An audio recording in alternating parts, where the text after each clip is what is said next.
The shrill ring of my phone pierced through the quiet of my apartment, startling me from my late-night Netflix binge. I glanced at the clock, 11:43 p.m. Who could be calling at this hour? My heart sank as I saw the name flashing on the screen, Emily. I knew exactly why she was calling, and I dreaded answering. But I couldn't ignore her, not again. With a heavy sigh, I hit the green button. "Hello," I said, trying to keep the weariness out of my voice. "Lily. Thank God you picked up." Emily's voice crackled through the speaker, a mix of relief and barely contained panic. "I'm in a bit of a tight spot, and I really need your help." I closed my eyes, fighting the urge to hang up right then and there. This wasn't the first time Emily had called me with an urgent plea for help. In fact, it had become an all too familiar pattern ever since she turned 18, 5 years ago. Unlike me, Emily had always been reckless with her finances, constantly finding herself in one predicament after another. "What is it this time, Em?" I asked, already knowing where this conversation was headed. "It's just, I'm a little short on rent this month," she said, her voice taking on that wheedling tone I knew all too well. "I swear, it's just a temporary thing. I'll pay you back as soon as I get my next paycheck." I bit back a bitter laugh. How many times had I heard those exact words? How many times had I fallen for them, only to watch as Emily frittered away her next paycheck on impulse purchases and nights out with friends, conveniently forgetting her debt to me. "Emily," I started, trying to keep my voice level, "what happened to the money Mom and Dad gave you last month? That was supposed to cover your expenses for at least 3 months. There was a pause on the other end of the line, followed by a nervous chuckle. "Well, you see, there was this amazing opportunity to invest in a friend's startup, and I thought you spent it all on another get-rich-quick scheme, didn't you?" I interrupted, unable to keep the frustration from seeping into my voice. "It's not like that," Emily protested. "This is different. Tyler has a solid business plan, and he just needed some initial capital to get things off the ground. In a few months, we'll be rolling in cash, and I'll be able to pay everyone back, with interest." I rubbed my temples, feeling a headache coming on. This was classic Emily, always chasing the next big thing, never stopping to consider the consequences of her actions. And somehow, it always fell to me to clean up her messes. "How much do you need?" I asked, already regretting the words as soon as they left my mouth. "Just 500, Emily said quickly, as if afraid I'd change my mind if she hesitated. "That's all I need to cover rent and groceries until my next paycheck. I promise, Lily, this is the last time. I've learned my lesson, really." I wanted to believe her. God, how I wanted to believe that this time would be different. But I'd been down this road too many times before. I thought back to all the times I'd helped her out in the past, the countless loans, the debts I'd covered, the favors I'd called in to get her back on her feet. And each time, my generosity had only seemed to encourage her irresponsible behavior. "I'm sorry, Emily," I said, surprised by how firm my voice sounded. "I can't keep bailing you out like this. It's not fair to me, and it's not helping you in the long run." There was a long silence on the other end of the line. When Emily spoke again, her voice was cold and hard. "Right. I see how it is. Some sister you are." Her words stung, but I held my ground. "Em, I'm not trying to be cruel. I love you, but you need to start taking responsibility for your own actions. I can't keep enabling this behavior." "Oh, spare me the lecture," Emily snapped. "You've always thought you were better than me, haven't you? Little Miss Perfect with her fancy job and her own apartment. Well, not all of us had it as easy as you did." I bit back a retort, reminding myself that engaging with her when she was like this would only make things worse. "I'm sorry you feel that way," I said instead, keeping my voice as neutral as possible. "But my decision stands. I hope you can figure something out, Em. Good night." I hung up before she could respond, my hand shaking slightly as I set the phone down. The silence in my apartment felt oppressive now, and I could feel the beginnings of tears pricking at the corners of my eyes. It hadn't always been like this between us. There was a time when Emily and I had been inseparable, giggling together over inside jokes and staying up late to watch scary movies neither of us was supposed to see. But somewhere along the way, things had changed. Maybe it was when I started excelling in school while Emily struggled. Or perhaps it was when I landed my first internship at a prestigious marketing firm, setting me on the path to my current career. Whatever the cause, the rift between us had only grown wider over the years. Emily seemed to resent my success, viewing it as some sort of betrayal. And I, in turn, found myself growing increasingly frustrated with her lack of direction and constant need for bailouts. As I sat there in the dark, replaying our conversation in my mind, I couldn't help but think about how different our lives had turned out. I had worked hard to get where I was, putting in long hours at my job, saving every penny I could, and making smart financial decisions. It hadn't been easy, but I had managed to build a life I was proud of. At 28, I had a stable job as a marketing executive, my own small but cozy apartment in a decent part of town, and a growing savings account. Emily, on the other hand, seemed stuck in a perpetual state of adolescence. She jumped from job to job, never staying in one place long enough to build a career. Her apartment, which she shared with 2 other girls in a less than savory part of the city, was always on the verge of eviction. And her bank account? Well, judging by her frequent calls for financial help, I doubted there was ever much in it. I sighed, reaching for the remote to turn off the TV. The show I had been watching no longer held any appeal. As I got up to head to bed, my eyes fell on a framed photo on my bookshelf. It was a picture of Emily and me on the day of my college graduation. We were both smiling, our arms around each other, looking for all the world like the closest of sisters. I picked up the frame, running my finger over the glass. Where had that closeness gone? When had things become so complicated between us? As I set the photo back down, I made a mental note to reach out to our parents in the morning. They needed to know about Emily's latest financial troubles. Maybe together, we could come up with a plan to help her get back on track, one that didn't involve simply throwing money at the problem. But even as I thought this, a nagging voice in the back of my mind wondered if it would make any difference. How many times had we tried to help Emily before? How many interventions, how many tough love moments had there been? And yet, here we were, right back where we started. As I crawled into bed that night, I couldn't shake the feeling that something had to give. This cycle couldn't continue indefinitely. Little did I know, my refusal to help Emily this time had set in motion a chain of events that would push our relationship to its breaking point and force me to confront some hard truths about family, loyalty, and the limits of sisterly love. Sleep was elusive that night, my mind too full of worry and regret to find peace. As I tossed and turned, I couldn't help but wonder, had I made the right decision? Or had I just pushed my sister even further away? Only time would tell, but I had a sinking feeling that this wasn't the end of the story. Not by a long shot. I jolted awake to the sound of shattering glass. For a moment, I lay frozen in bed, my heart pounding against my ribs as I tried to convince myself it was just a dream. But then I heard it, the unmistakable creak of footsteps in the hallway. Someone was in my house. Panic surged through me as I fumbled for my phone on the nightstand. My fingers shook as I unlocked it, ready to dial 911. But something made me hesitate. Call it intuition or just plain foolishness, but I had a sinking feeling I knew who was out there. Swallowing hard, I slipped out of bed, wincing as my bare feet touched the cold hardwood floor. I crept towards the bedroom door, my pulse hammering in my ears.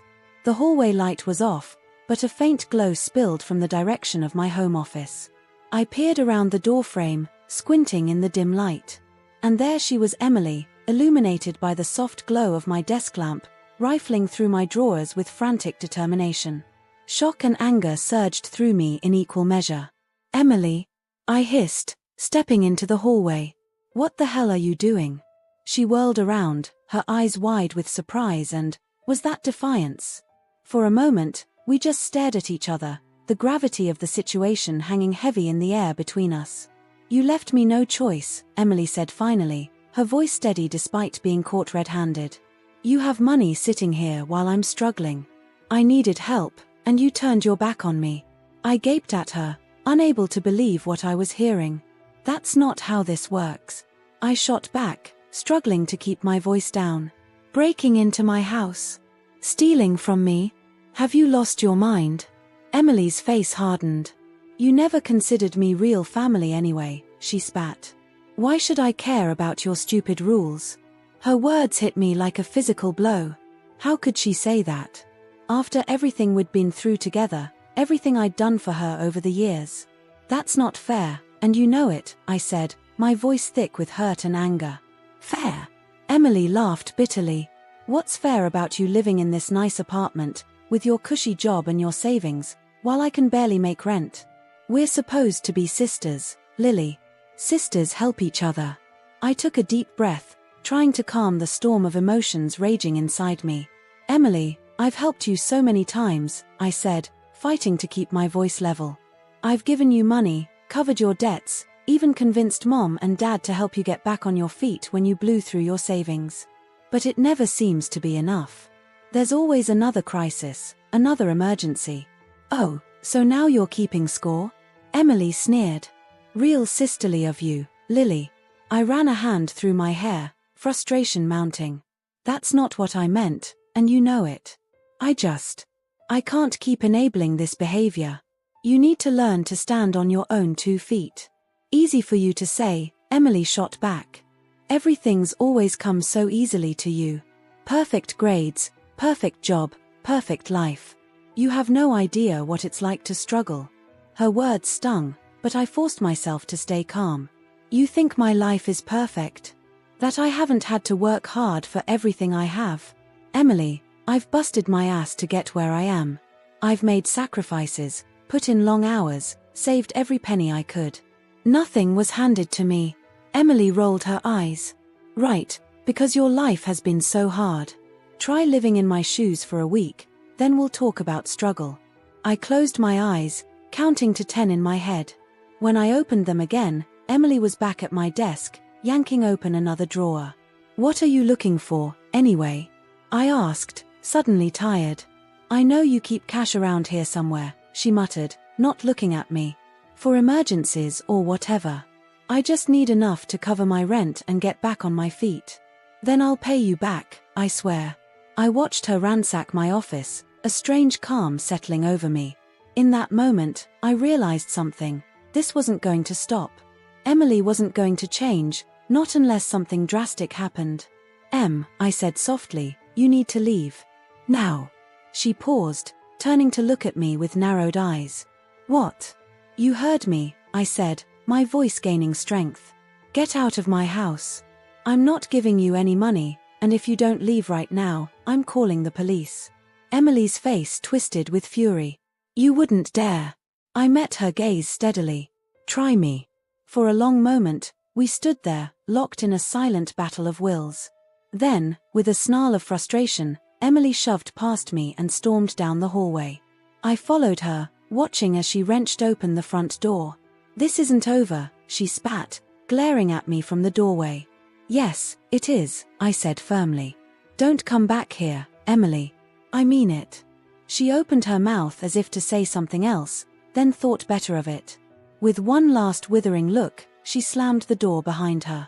I stood there for a long time after she left, staring at the closed door. My hands were shaking, and I could feel tears pricking at the corners of my eyes. How had it come to this? How had my relationship with my sister deteriorated to the point where she would break into my home? Slowly, I made my way back to my office. The sight of my ransacked desk hit me anew, and a wave of anger washed over me. This was a violation, plain and simple. Sister or not, Emily had crossed a line tonight. I sank into my chair, surveying the damage. Drawers hung open, their contents spilled across the floor. Papers were scattered everywhere, and several framed photos lay face down on the desk, their glass cracked. As I began to straighten up, my eye caught on one of the fallen frames. I picked it up, carefully brushing away the shards of glass. It was a photo of Emily and me at her high school graduation. We were both smiling, our arms around each other. I remembered that day so clearly, how proud I'd been of her, how excited we both were for the future. What had happened to those two girls in the photo? When had things gone so wrong between us? I set the photo aside with a sigh, continuing to clean up the mess Emily had left behind. As I worked, my mind raced, trying to make sense of everything that had happened. Part of me wanted to call our parents, to tell them what Emily had done. But another part of me hesitated. Would they even believe me? Or would they find a way to excuse Emily's behavior, as they so often had in the past? By the time I finished putting my office back in order, the first light of dawn was starting to peek through the windows. I hadn't slept a wink, but I knew there was no point in trying to go back to bed now. Instead, I made my way to the kitchen, desperate for a strong cup of coffee. As the coffee brewed, I leaned against the counter, my mind still churning. I couldn't shake the feeling that this incident with Emily was a turning point. Things couldn't go back to the way they were before, not after this. But what did that mean for our relationship? For our family? I poured myself a cup of coffee and moved to the living room, curling up on the couch. As I sipped the hot, bitter liquid, I found myself staring at the front door. Half of me expected Emily to come bursting back in at any moment, full of apologies and excuses. The other half hoped she'd stay away for good. The rational part of my brain knew I should file a police report. Breaking and entering was a serious crime, after all. But the thought of getting Emily arrested made my stomach churn. Despite everything, she was still my sister. Could I really do that to her? As the morning wore on, I found myself replaying our argument over and over in my head. Emily's words echoed in my mind, "You never considered me real family anyway." Was that really how she saw things?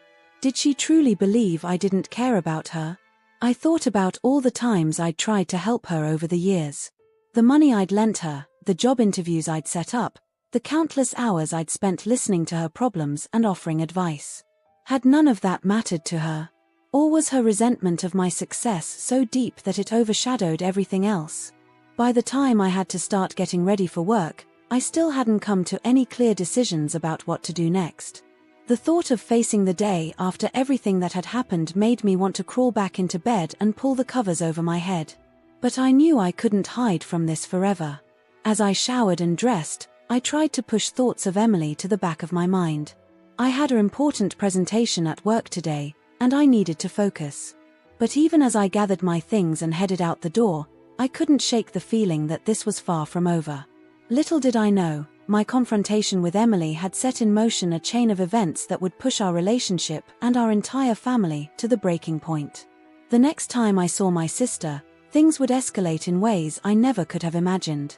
But for now, all I could do was try to get through the day, one step at a time, with the weight of last night's events heavy on my shoulders. The next few days passed in a haze of anxiety and sleepless nights. I kept expecting to hear from Emily a tearful apology, perhaps, or another angry tirade. But there was nothing but silence.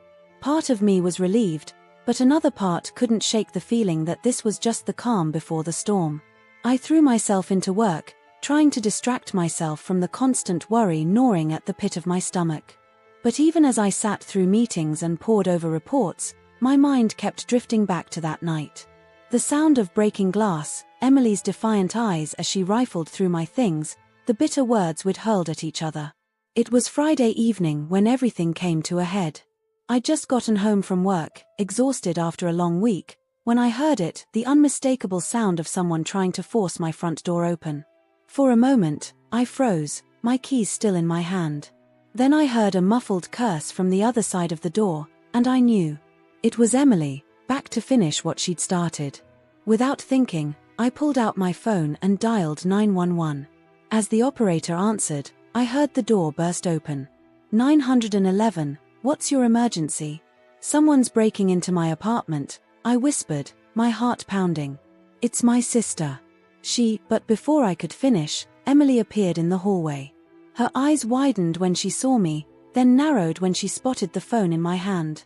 Lily, no, she gasped, lunging forward. You really called the cops on your own sister? I backed away, keeping the phone pressed to my ear.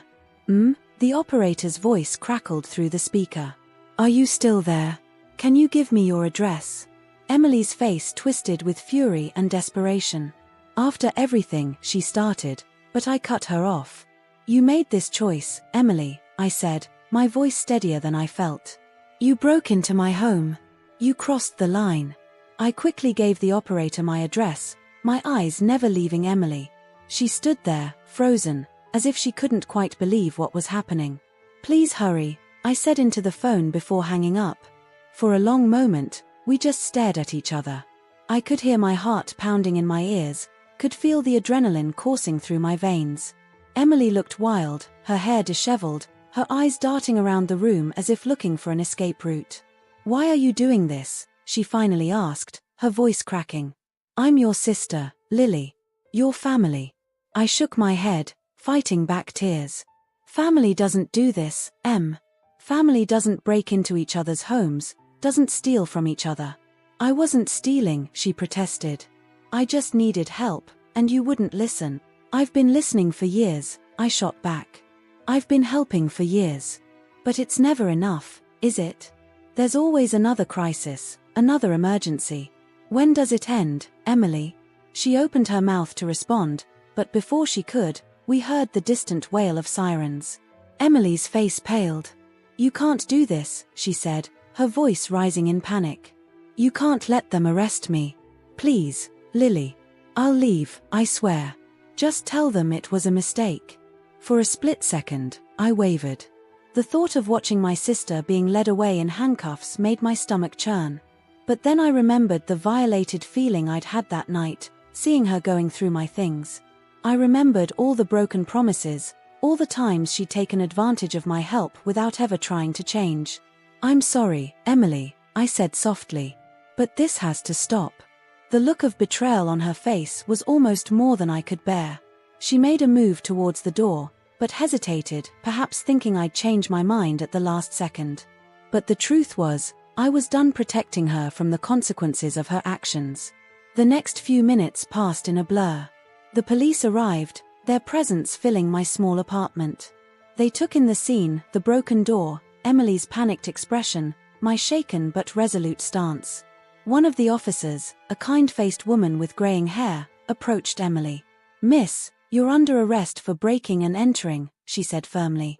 Emily's eyes locked with mine as the officer began to read her rights. Her expression was a mix of betrayal, rage, and, underneath it all, a flicker of fear. I didn't look away. I couldn't. I needed her to understand that this time, things were different. This time, there would be consequences. As they led Emily out, I felt a strange sense of numbness settle over me. Part of me wanted to call out, to stop this whole thing. But another part knew that this had been a long time coming. Maybe, just maybe, this would be the wake-up call Emily needed. The officers asked me a series of questions, which I answered in a daze. Yes, this was the second time she'd broken in. No, I hadn't given her permission to be here. Yes, I wanted to press charges. When they finally left, taking Emily with them, the silence in my apartment was deafening. I sank onto the couch, my legs suddenly too weak to hold me up. What had I done? Had I just ruined my relationship with my sister forever? But even as doubt and guilt gnawed at me, another voice in my head spoke up. "You did what you had to do," it said. "This couldn't go on forever. Something had to change." I don't know how long I sat there, lost in thought. The ringing of my phone startled me out of my reverie. It was our mother. "Lily," her voice was tight with worry. "What's going on?" "We just got a call from the police station about Emily." I took a deep breath, steeling myself for the conversation ahead. "Mom," I said, "we need to talk. About Emily, about everything." What followed was one of the hardest conversations of my life. I told her everything about Emily's repeated requests for money, about her breaking in the first time, about tonight's events. Mom listened in silence, only occasionally making small sounds of distress. When I finished, there was a long pause. Then, "Oh, Lily," Mom sighed. "Why didn't you tell us things had gotten this bad?" I felt a lump form in my throat. I didn't want to worry you," I said. "And I guess part of me hoped I could handle it on my own. That I could get through to her somehow." "We'll figure this out," Mom said, but I could hear the uncertainty in her voice. "Your father and I will go down to the station. We'll sort this all out." After we hung up, I felt drained. The events of the night, the weight of the decision I'd made, it all came crashing down on me. I curled up on the couch, pulling a blanket around me, and let the tears I'd been holding back finally fall. As I cried, I thought about Emily. Where was she now? What was going through her mind? Did she hate me for what I'd done? Would she ever forgive me? But even as these questions swirled in my mind, I knew I'd made the right choice. This pattern couldn't continue.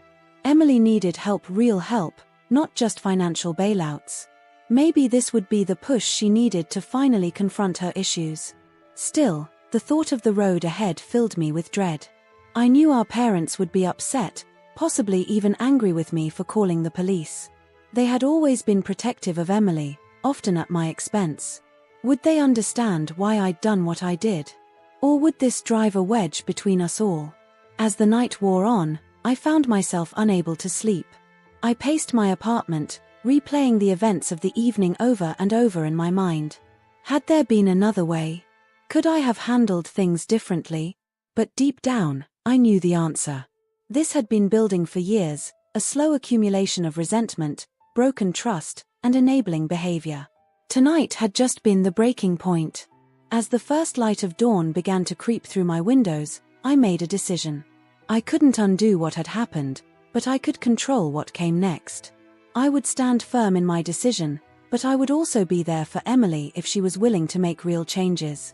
This wasn't about punishing her, it was about breaking a cycle that was hurting us both. With this resolution in mind, I finally fell into a fitful sleep. I didn't know what the coming days would bring, but I knew one thing for certain: things would never be the same between Emily and me again. Whether that change would heal our relationship or break it beyond repair remained to be seen. But for now, all I could do was wait and hope that somehow, some good would come out of this painful night. The next morning, I woke to the insistent buzzing of my phone. Groggily, I fumbled for it, squinting at the screen. My heart sank as I saw the flood of missed calls and messages, all from my parents. With a deep breath, I hit the callback button, bracing myself for what was to come. My mother answered on the first ring. "Lily," she said, her voice tight with tension. "We need to talk. Your father and I are coming over."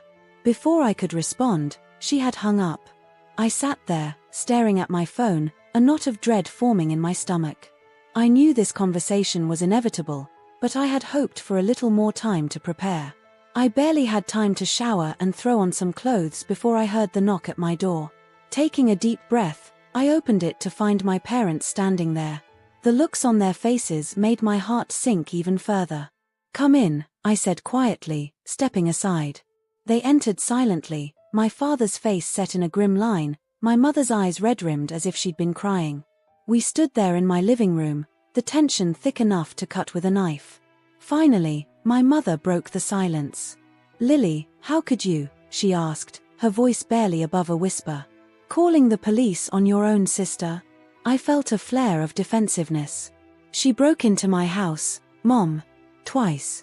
What was I supposed to do?" My father's voice was cold when he spoke. "You should have called us. We could have handled this as a family." "As a family?" I repeated, incredulous. "Dad, I've been trying to handle this as a family for years. Every time Emily gets into trouble, every time she needs money, I've been there. But it never stops. It never changes." "She's going through a tough time," my mother interjected. "We all go through rough patches, Lily. You should understand that." I couldn't believe what I was hearing. A tough time? Mom, she's been having tough times for years now. At what point do we stop making excuses for her behavior? My father's eyes flashed with anger. "Watch your tone, young lady. We raised you better than this. Family sticks together, no matter what.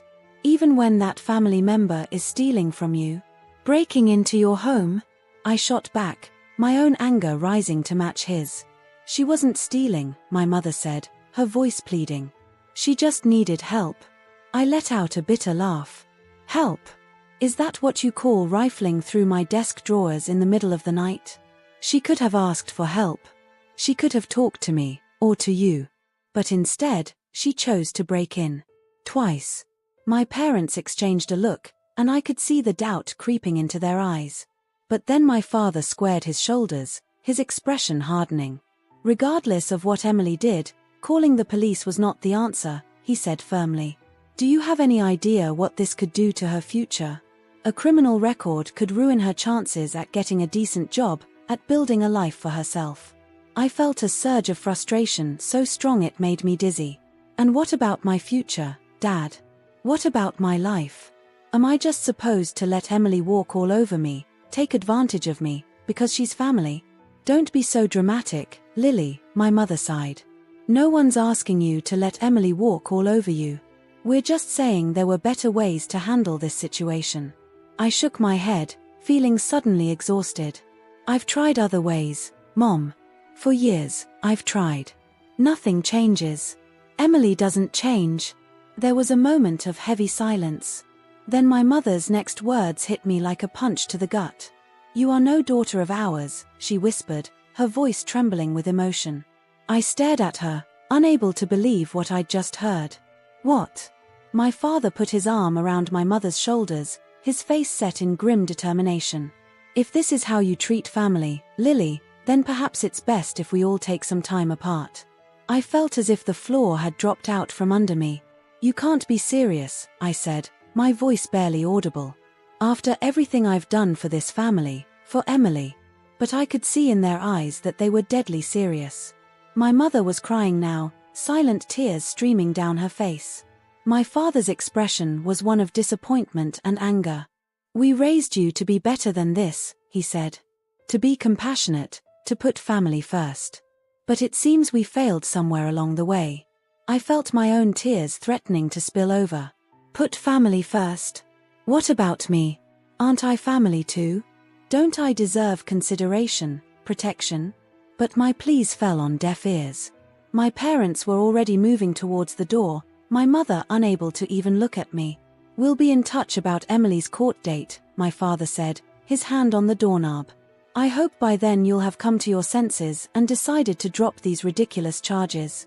And with that, they were gone, leaving me standing alone in my apartment, feeling as if my whole world had just imploded. I sank onto the couch, my legs no longer able to support me. How had it come to this? How had I become the villain in my own family's eyes, simply for trying to protect myself and my home? As the day wore on, I found myself replaying the conversation with my parents over and over in my mind. Each time, I felt a fresh wave of hurt and anger wash over me. How could they not see what Emily had done? How could they dismiss my feelings, my safety, so easily? I thought about all the times I'd been there for Emily over the years. The loans I'd given her, the job interviews I'd set up, the countless hours I'd spent listening to her problems and offering advice. And now, when I finally stood up for myself, I was the one being cast out. The injustice of it all threatened to choke me.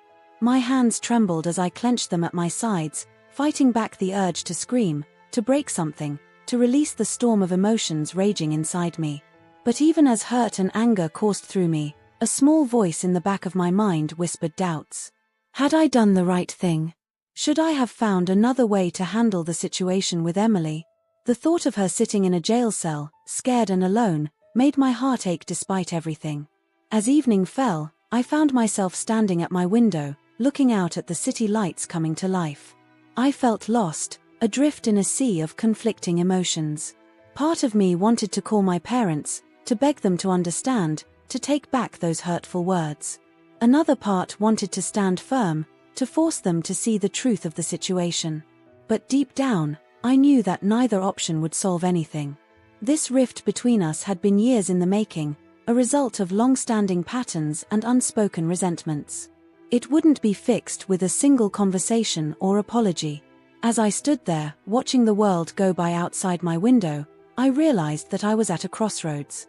The decisions I made in the coming days and weeks would shape not just my relationship with Emily and my parents, but the course of my own life as well. I could give in, drop the charges against Emily, and try to go back to the way things were before.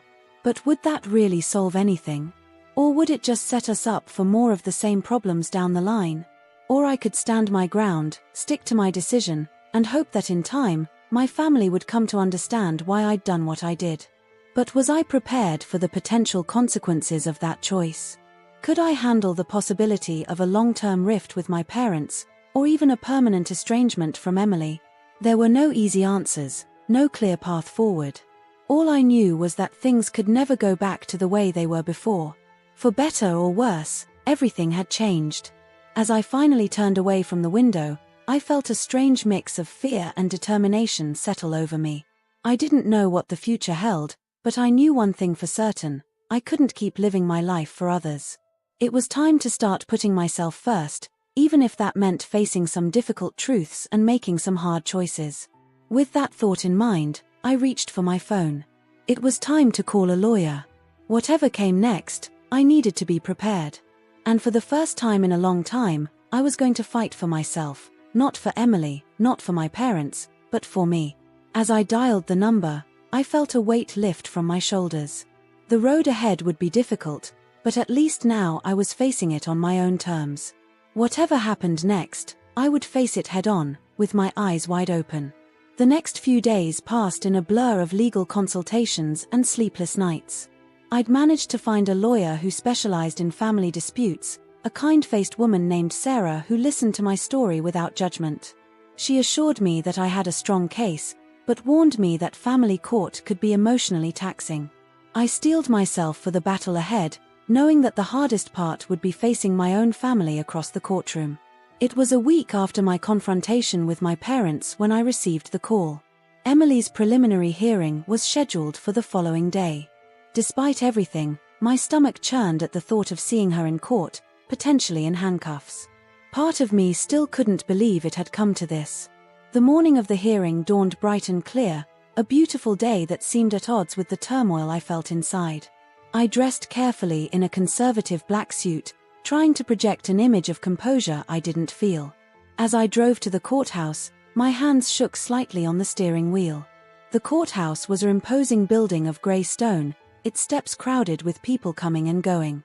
I took a deep breath before climbing those steps, reminding myself why I was here. This wasn't about punishing Emily, it was about breaking a cycle that was hurting us both. I was still reeling from my parents' words when the sound of measured footsteps echoed through the courthouse hallway.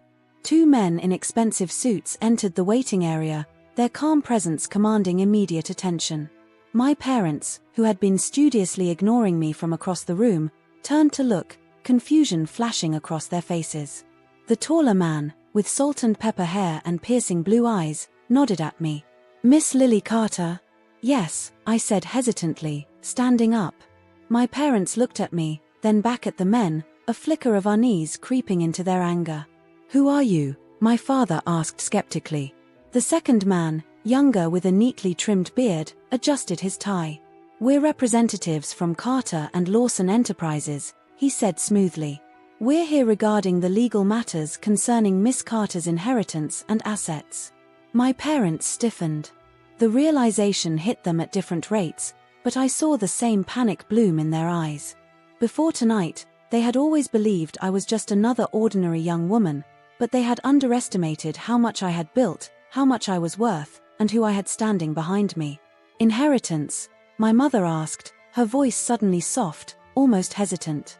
"You never mentioned I never had to," I cut her off, surprised by the steel in my own voice. Because unlike Emily, I didn't rely on handouts. I built my career, made my investments, and secured my future without asking for a single cent from you. The older man, Mr. Carter, I presumed, stepped forward. "Miss Carter has been a valued client of our firm for several years now," he explained, his tone professional but with an underlying note of respect. "When we heard about the recent family difficulties, we felt it prudent to offer our support." My father cleared his throat, as if trying to regain control of the situation. "Lily, sweetheart," he started, but I shook my head, cutting him off. "Don't," I warned. "You made your stance clear just days ago. I wasn't your daughter anymore, remember?" I saw the regret flash across their faces, quickly followed by fear. Fear that they had severed ties with the one daughter who could have supported them. Fear that their unconditional loyalty to Emily had finally left them vulnerable. Mr. Lawson, the younger man, opened his briefcase and pulled out a thick folder. "We have here the details of Miss Carter's assets and investments," he said, his voice level, "as well as documentation of her various charitable contributions over the years. I think you'll find it illuminating." My parents' eyes widened as they looked at the papers. I could almost see the calculations running through their minds, the realization of just how much they had underestimated me. "Lily," my mother said, her voice trembling slightly. "We had no idea." "No," I agreed, my tone cool. "You didn't. You were too busy focusing on Emily's problems to notice what I was building." Mr. Carter placed a gentle hand on my shoulder. "Miss Carter, if you're ready, we can proceed with discussing the legal strategy for your sister's case." I nodded, grateful for his steady presence. As we turned to leave, I caught one last glimpse of my parents' faces, a mixture of shock, regret, and dawning understanding. We made our way to a private conference room, leaving my stunned parents behind. As soon as the door closed, I felt a wave of emotion wash over me. I sank into a chair, my legs suddenly weak. "Are you all right, Miss Carter?" Mr. Lawson asked, concern evident in his voice. I nodded, taking a deep breath to steady myself. "I'm fine," I said. "It's just a lot to process." Mr. Carter sat down across from me, his expression kind but serious. "We understand this is a difficult situation," he said. "But we want you to know that you have our full support. Your financial acumen and business sense have impressed us greatly over the years. We believe in you, Miss Carter." His words brought unexpected tears to my eyes. After days of feeling alone and misunderstood, it was overwhelming to have someone, even if it was my legal team, express such confidence in me. "Thank you," I managed, wiping my eyes quickly. "I appreciate that more than you know." We spent the next hour discussing strategy for Emily's case. The lawyers explained that while the breaking and entering charges were serious, there might be room for a plea deal, especially if Emily agreed to seek counseling and make restitution. "The goal here isn't to ruin your sister's life," Mr. Lawson explained. "It's to create a situation where she's forced to take responsibility for her actions and get the help she needs." I nodded, feeling a mix of relief and apprehension. "And what about my parents?" I asked. "They seem pretty set against me right now." Mr. Carter's expression softened. "Family disputes are never easy," he said. "But sometimes, a shock like this can be what's needed to reset the dynamics. Give them time. They may come around once they've had a chance to process everything." As our meeting wound down, I felt a new sense of resolve settling over me. I had spent so long trying to fix Emily's problems, trying to win my parents' approval, that I had nearly lost sight of my own worth. But now, with the support of my legal team and the strength of my own accomplishments behind me, I felt ready to face whatever came next. "Shall we head back out?" Mr. Lawson asked, gathering his papers. "The hearing will be starting soon." I stood up, smoothing down my suit. "Yes," I said, my voice steady. "I'm ready." As we walked back into the hallway, I caught sight of my parents again. They were huddled together, whispering urgently. When they saw me approach with Mr. Carter and Mr. Lawson, they straightened up, their expressions a mix of uncertainty and something that looked almost like respect. "Lily," my father started, his voice hesitant. "Can we talk for a moment?" I exchanged a glance with my lawyers, who nodded encouragingly. "All right," I said, stepping closer to my parents. "What is it?" My mother reached out as if to take my hand, then seemed to think better of it. We may have judged the situation too hastily," she said, her voice low. "We had no idea about your financial situation." I felt a flare of anger at her words. "Is that what matters to you?" I asked, keeping my voice level with effort. "My financial situation? Not the fact that your other daughter broke into my home? Not the fact that I've been trying to tell you for years that something was wrong?" My father at least had the grace to look ashamed. "You're right," he said quietly. "We should have listened to you. We've made a lot of mistakes, Lily." I took a deep breath, trying to calm the storm of emotions inside me. "Yes, you have," I agreed. "And it's going to take more than a quick apology to fix this." Before they could respond, a bailiff appeared at the end of the hallway. "Carter family," he called. "The judge is ready to see you now." I turned back to my parents, seeing the fear and uncertainty in their eyes. For a moment, I was tempted to tell them to go, to face this without them. But then I remembered Mr. Carter's words about resetting family dynamics. "Are you coming?" I asked, my voice neutral. They exchanged a glance, then nodded. As we walked towards the courtroom, I felt a strange mix of emotions: anger, hope, determination, and underneath it all, a flicker of something that felt almost like forgiveness. Whatever happened in that courtroom, I knew one thing for certain: things would never be the same in our family again. But maybe, just maybe, that wasn't such a bad thing after all. As we entered the courtroom, a hush fell over the small crowd gathered there. I spotted Emily immediately, sitting at the defendant's table. She looked small and pale in her orange jumpsuit, her usual confidence nowhere to be seen. When she caught sight of me, her eyes widened, a mix of emotions flashing across her face: anger, fear, and something that looked almost like relief. We took our seats, my parents on one side of me, Mr. Carter and Mr. Lawson on the other. The judge, a stern-looking woman with graying hair, called the court to order. "We're here today for the preliminary hearing in the case of the state versus Emily Carter," she announced, her voice echoing in the quiet room. "How does the defendant plead?" Emily's court-appointed lawyer stood up. "Not guilty, Your Honor." I felt a twinge in my chest at those words. Even now, facing the consequences of her actions, Emily couldn't bring herself to admit what she'd done. The prosecutor then stood, outlining the charges against Emily: 2 counts of breaking and entering, attempted theft, and violation of a previous probation order. I hadn't known about that last one, and judging by my parents' sharp intake of breath, neither had they. As the prosecutor spoke, I could feel Emily's eyes on me. When I finally gathered the courage to look at her, the accusation in her gaze was clear. In her mind, I was the one who had betrayed her, not the other way around. When it was our turn to speak, Mr. Carter stood up. "Your Honor, if I may," he said, his voice calm and authoritative. "I'm here representing the victim, Miss Lily Carter." The judge nodded for him to continue. "While the charges against the defendant are serious, we believe there may be room for an alternative resolution," Mr. Carter said. "Miss Lily Carter is willing to consider dropping the charges under certain conditions." A murmur ran through the courtroom. I could feel my parents' eyes on me, their surprise palpable. Emily's head snapped up, her expression a mix of hope and suspicion. The judge leaned forward, her interest piqued.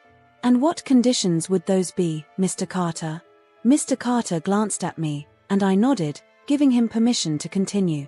We had discussed this strategy, but hearing it laid out in the courtroom made it feel so much more real. First, that the defendant agrees to enter a comprehensive rehabilitation program, addressing both her financial irresponsibility and any underlying issues that may have contributed to her actions, Mr. Carter began. Second, that she makes full restitution for any damages caused during the break-ins. Third, that she agrees to regular check-ins with a court-appointed counselor for a period of no less than 2 years. The judge considered this for a moment, then turned to Emily and her lawyer. "And what does the defendant have to say about this proposal?" Emily's lawyer leaned in, whispering urgently in her ear. I watched as Emily's face cycled through a range of emotions: anger, frustration, and finally, a grudging acceptance. We would be amenable to those terms, Your Honor," her lawyer said finally. The judge nodded, then turned back to Mr. Carter. "And what about the probation violation?" "We would ask that the court consider extending the probation period rather than imposing jail time," Mr. Carter replied smoothly. "We believe rehabilitation and restitution would be more beneficial than incarceration in this case." I held my breath as the judge considered this. Finally, she spoke. "I'm inclined to agree, provided the defendant shows genuine commitment to the proposed program." She turned her stern gaze on Emily. "Ms. Carter, do you understand the gravity of your situation? This is likely your last chance to avoid serious jail time." Emily nodded, her voice barely above a whisper as she replied, "Yes, Your Honor." "Very well," the judge said. "We'll recess for an hour while the attorneys draw up the specifics of this agreement. If all parties are in accord when we reconvene, we'll move forward with this plan." As the gavel fell, the tension in the room broke. Emily was led away by a bailiff, while her lawyer hurried over to confer with Mr. Carter and the prosecutor. I sat there, feeling oddly numb. It was strange to see Emily looking so defeated, to be the one in control of the situation for once.